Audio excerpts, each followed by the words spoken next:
normalu, kad pusfinaliai išvažiuoja žaidėjas vis tiek. O tu turi vaikų. Tai kaip turėsi vaikų, jaunuolį suprasi. Nes čia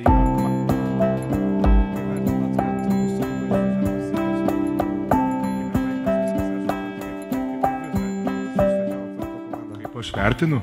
Taip. Tai aš jam leidau išvažiuoti. Pusfinalis?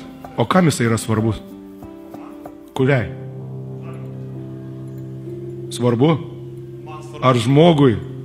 Tai tu kaip vaiką pirmą savo pamatysi, tai tu suprasi, kas yra gyvenime svarbiausia. Ateik su manim pašnekėti tada. Nes nieko negali būti didingesnio pasaulyje kaip vaiko gimimas. Patikėk manim. Nei titulai, nei niekas. Augusto Lima yra dabar padangėse ant emocijų. Aš labai džiaugiuosi už jį.